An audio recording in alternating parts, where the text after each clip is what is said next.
Formal nang pinirmahan noong Mayo 12 taong kasalukuyan ng Agricultural Training Institute, Regional Training Center 2 at ng mga kalahok ng Filipino Young Farmers Internship Program ng Taiwan Batch 7. Dinaluhan ito ng mga opisyal ng ATI, mga kinatawan ng lokal na pamahalaan, 6 na interns na sasailalim sa internship training sa Taiwan, gayon din ng mga interns mula sa FYFIPT Batch 6 bilang pagpapakita ng suporta at pagbabahagi ng kanilang karanasan sa programa. Kabilang sina Jimwell T. Agustin at Alexandria P. Ramos mula sa Ethiaga Isabela, Chara May Emeraldillas mula sa Abulug, Cagayan, at sina Chris Medjaya J. Bantulay, Ramel A. Dodon at Kenji F. Baltazar mula sa Kayapan, Nueva Vizcaya ang lilipad sa darating na buwan ng Hunyo patungo sa bansang Taiwan. Ang FYFIPT ay flagship program ng Department of Agriculture sa pakikipagtulungan ng Taipei Economic and Cultural Office at Manila Economic and Cultural Office. Layunin nito palawakin ang kaalaman ng kabataang Pilipino sa makabagong teknolohiya sa agrikultura, farm management, marketing strategies at agribusiness systems na ginagamit sa Taiwan. Nagkaroon din ng pagkakataon ang mga interns na sina Efren P. Lamsis ng Kayapan, Nueva Vizcaya, Junel A. Pumma ng Cordon Isabela, Divine Grace T. Nevada ng Bayambong, Nueva Vizcaya at Jennifer N. Laudencia ng Cabarugis, Quirino ay mga FYFIPT Batch 6 interns na umuwi sa Pilipinas noong Mayo 4 taong kasalukuyan matapos ang kanilang 11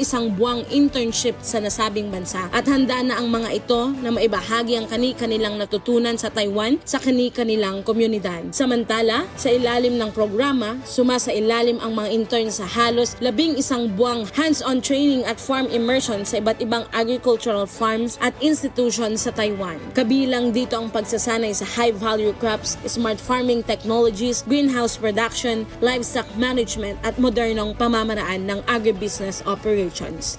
At patuloy namang hinihikayat ng ATI ang mga kabataang Pilipino na pasukin ang agrikultura, hindi lamang bilang kabuhayan, kundi bilang mahalagang ambag sa pambansang kaunlaran at seguridad sa pagkain. Sa pamamagitan ng programang tulad ng FYFIPT, unti-unting binibigyang mukha ang isang mas moderno, makabago at masiglang kinabukasan para sa sektor ng agrikultura sa bansa. Para sa Balitang ATI 2, ako si Fevy Peralta, Balitang Agri.